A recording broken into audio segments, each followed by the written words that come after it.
And now, the world's most watched professional wrestling news program, the Pro Wrestling Report.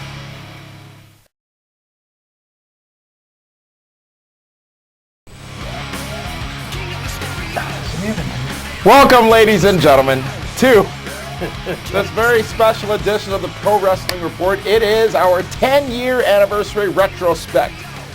You see a couple of us sitting here before you. As you know, I am Damian Nelson, sitting alongside the man they call Meathead and Frank Cosentino. And for those of you who are newer to us, may not know the other black man here, and he is the co-host with me of the original Pro Wrestling Report on March 18, 1998, in a different building, different studio, 30-minute show, live call-ins. Two men sat down with the decision to do a show that was a one-stop source for all professional wrestling fans.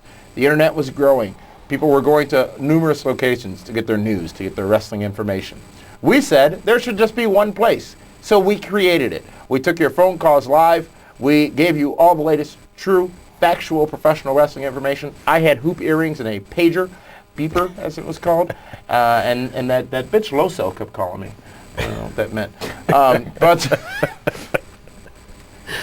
Again, 10 years ago, and we didn't think that this ride would go this long, and we have had Carl on several times, Frank and Meathead joining us in 1999 and 2000 respectively.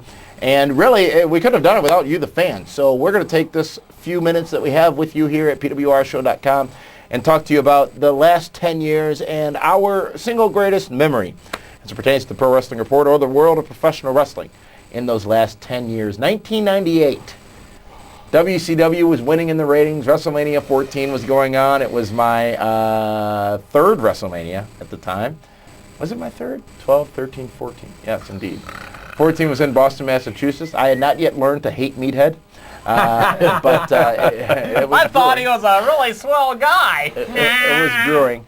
And what has changed in the last 10 years? We've seen the Attitude Era come and go. We've seen WCW come and go. We've seen TNA launch. We've seen Ring of Honor grow. We've seen ECW fold. We've seen all kinds of amazing things in the professional wrestling world. WWF changing to WWE, Eric Bischoff coming over to run WWE Raw, the Chris Benoit tragedy, the merging and the separation of the brands in WWE, WWE's transition to HD, Mike Tyson at WrestleMania. We have seen so much happen. We have had the privilege of reporting on so many of the big wrestling stories, and really over the last 10 years, there's been one place where you can get the unique perspectives and opinions for professional wrestling news, and that has been the Pro Wrestling Report. So now, as the foundation has been laid, we go around the horn, and we start with the deacon, if you will, the man who sat right alongside me in 1998. I should have worn that jacket today, because I do still own it. You still have it? Not sure about the tie,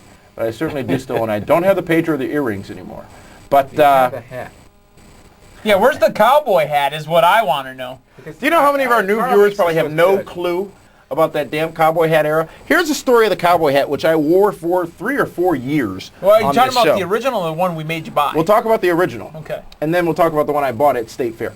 The original was this man, Carl, who showed up at the studio one week with a straw cowboy hat. Why? Because it was there. I don't. And This is the was Carl gonna wear it Malone on hat, air. right? This is when we were in our Greenfield studios, when we had expanded to an hour, and we were live all over the Milwaukee metropolitan area each week. Damien, was it Sorry, around live the to same tape. time that we made him dance like George Jefferson? This man has danced like George Jefferson on the show. You lost a bet. What was it about? It was something about Nicole Bass. Nicole Bass is a woman. Right. She's a woman. That's what they say. After 10 years, how would he know? That's what I'm worried about. Anyways, yeah, so I put the hat on, and I became the black guy in the cowboy hat. It was a great marketing play. But then that hat, under the bright lights, got a little worn and rattered, so got a real one. Matter of fact, it was $16. Damien, myself, Jason Welsher, and I don't know who else Brian was there. Wojtasic. Triple B, B. He was there, and we were all at State Fair going to see Legends of Wrestling. I think it was Bundy, George Animal Steel, Honky Tonk Man. It was all a great wrestling show.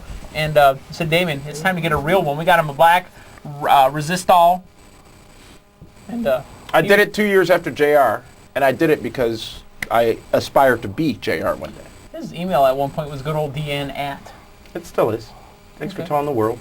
I think Obama bought a cowboy hat out. He It's on the internet. Stole it from you. That's the story of the cowboy hat. We've got to find that archive footage, which has been recently located by the interns, is in a transitional phase right now, and hopefully we Needs can to be find. What we need to up-converted. do is bring up the 5-year anniversary, which was fun, which we did in our Kenosha studio. Right, I remember that. Oh, we That haven't was done an fun. anniversary in 5 years.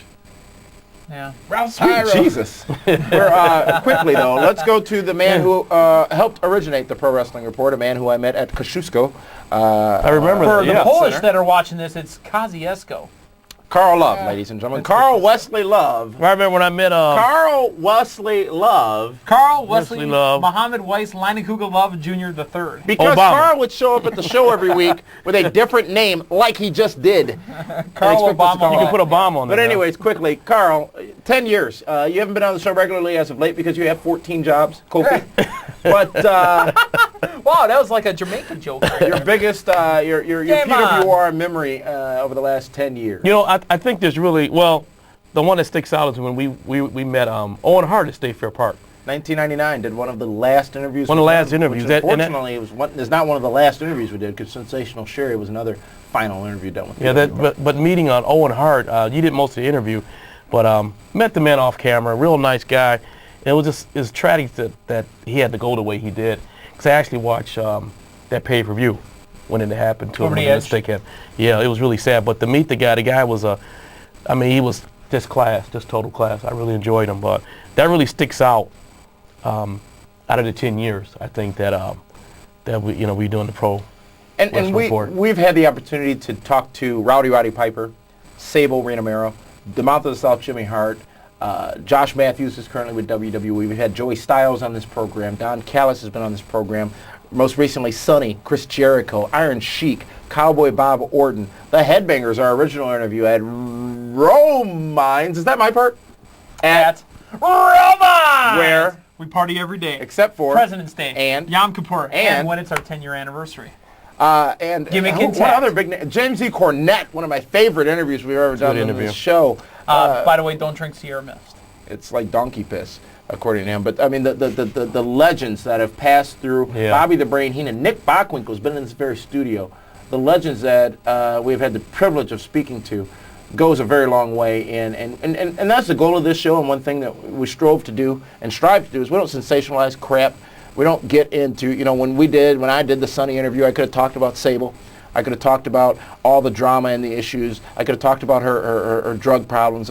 It's not about that. It's about enjoying the talent for what they are and really bringing you a unique wrestling presentation, which is what we do. And Carl has been here since day one, March 18, 1998. Live. Yes, First indeed. live show, yeah. Got to find that show. I don't know if it still exists anywhere. I think when it I did. run for president, it'll probably come up. Probably a Blockbusters, I think is. Next to join the show as a video game correspondent, as few of you may not know, sat in the studio for 4 minutes at the end of a show once, and then that was when we were still live on Tuesday nights, I believe, 6:30 p.m. Actually, my first ever appearance on the show was to promote the fact that Romines had 7 out of 8 pay-per-views in a row. I was there to promote Romines. I was there to talk about wrestling, how we were the mecca of wrestling to come in Milwaukee. It was the home of the free wrestling pay-per-view at that point. Now it's up to four, I think. It was the home of the free wrestling pay-per-view. There was a great DJ there that DJ'd through the wrestling event, which made the place, just pop. Frank and I hated that. Really? You were obnoxious. It was A little did we know. obnoxious. Little did we know. Obnoxious me. It was 50-50. That some people loved it, some people hated it, but I sent them home happy every night. Except that one girl. And every night she was different. Your top memory the last 10 years, Pro Wrestling Report, or in professional wrestling? It's a day. And it's not one memory, it's a handful of memories. It's a particular day. I don't remember the dates, but I know Damien and I were involved in this whole process all day long. It was the day we chased around Fonzie for interviews. It was the day we had to call Romines again to get Salmon to get the hell out of there because you got a show you're supposed to be at instead of being drunk, knocking over pool sticks. It was the same day that Spike Dudley showed up. The guys came back and drank at the bar later. It was the same day that, ironically, an independent show had Coco Beware at it, and the guy came up to Birdman Blues. my bar Birdman Blues. while I was bartending and said, "Hey, brother, I'm Coco Beware. Can I get a free beer?" I said, "No." Because you are a prick in real life. Yeah, my nickname's Richard. but not my real name. Didn't Coco Bird get it's burned up in a house fire or something like that? Maybe the original one? The original Bird, yeah. That was the original. Frankie. And there have that's- been many of those days, and we have seen a lot. We've seen more than we sometimes choose to see, because if I had a 1A, as Frank would say in fantasy sports, if I had a 1A, it would be the locker room incident between Frank, Damien, and myself watching Big Show come out of the locker room wearing a leopard thong, talking about how I'm dead sexy. Which I don't think and that was years ago. I don't think we ever mentioned that on this show. Yeah. Oh, It was weird. yeah. And he turns around and goes, "Oh, sorry, guys." Oh. Frank Cosentino, you came just after Meathead in the year 2000, actually, or late 1999. We met as broadcast colleagues on the Brawl wrestling show. That was a studio wrestling show where you were Ebony and I was Ivory, right? That's Is that right. how that works?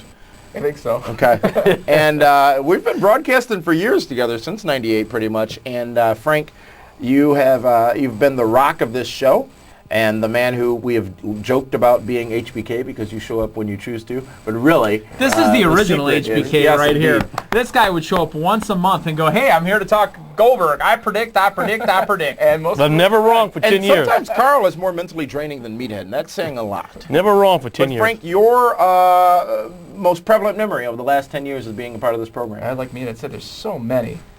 But the one that stands out to me is having Nick Bockwinkel sit in this very studio, talking to him for 1 hour. We've had it a couple of times. But that 1 hour interview where it was so candid and he was so genuine, it was amazing. And to have that opportunity to do that and to meet him not only backstage at events but in the studio was something I could never imagine. It was great. He also, as a result of this program, had the opportunity to meet another legend of yours, Wayne Larrabee, the Yeah. play-by-play man for the That- Green Bay Packers. Yeah, that was... In this very studio, I mean, this studio is actually housed more people than you think. I mean, Wayne Larrabee, Nick Bockwinkel. We've had, the top guys in the local scene come around too and sit in this very the studio. Milwaukee Wave, Milwaukee Admirals players have been through this studio, and it's been amazing. And that's a dirty secret a lot of people don't know is, we have spanned the sports realm, if you will, and continue to maintain press status for the local Milwaukee Wave team, the Milwaukee Admirals hockey team, and several other sporting entities, and that's all due to Frank. And Frank and Meathead's relationship, quite frankly, with ESPN Radio and their fantasy sports weekly radio show, which is a show that you can find at espnmilwaukee.com if you're watching on the World Wide Web. But all of those opportunities present themselves infrequently, but when they do, as Frank said, we take a distinct advantage of them and really give the talent the opportunity to speak. Because many times it becomes about the interviewer, it becomes about the show, it becomes about the sensationalization of it, and that is not what we're about. For 10 years we have done a lot of wacky stuff. We have reformed this show a couple of times. We were Full Force for a little while. We were Max Sports for a little while. One of my favorite eras, if you will, the Max Sports era. But ultimately we came back to what brought us to the dance, and that was the Pro Wrestling Report. The show again launched March 18, 1998. In the last 10 years, I said on the 5-year anniversary that the most prevalent moment for me was the launch of that show and finally seeing it all happen and coming out of a necessity of wanting someone to do what I chose to do for all the wrestling fans. The next step of that, of course, was our launch in 2006 on the World Wide Web, where we have seen amazing growth and a worldwide audience. And it truly is 4 men here who have substantial other commitments on a daily basis and try to fit this show into our schedule for no cash, no pay, and do this for you guys and do it for the love of the business. It's fun to sit here and you get an hour snapshot of our lives, half hour, whatever it is, of our lives each and every week on the show. And when Frank answers his cell phone because he's careful of his minutes, and when we talk to each other outside of the show, it's the same 3 guys, it's the same 4 guys, and that is the genuineness that I don't think anyone else can provide. So, 10 years, we've sat here. I'd like to thank the 3 of yous for 10 years. I think if we add up all your time, Carl, you're more at 4 years or so. But Wait, what about the #1 show, Livewire? Yeah, what happened to Oh, that was the Livewire? show you two hosted, wasn't it? I was the host. And how long we were did number it- one you didn't even for get 3 13 months, huh? episodes, did Yeah. you? The We're Bobby number one. Heenan show went longer than Livewire. See, here's the thing. We're number one. On Come on. ESPN Radio, I was told I can never be a host. It's because of Livewire. They saw that tape and said, yeah, you're going to be the sidekick guy from now on. No, we're number one. Thank you guys for your commitment over the Thank last you. 10 years Thank to the you. program. Damian Thank you Nelson. for being a part of it. And we will, well, see you again as we'll continue kicking on for another 10 years or so until Meathead gets arrested. As long as we can, as long as Dave and I survive each other. That's I'll be dead by then. I'll be maggot food. That'll be the PWR Oz. Thanks for tuning in, ladies and gentlemen, and we'll see you soon.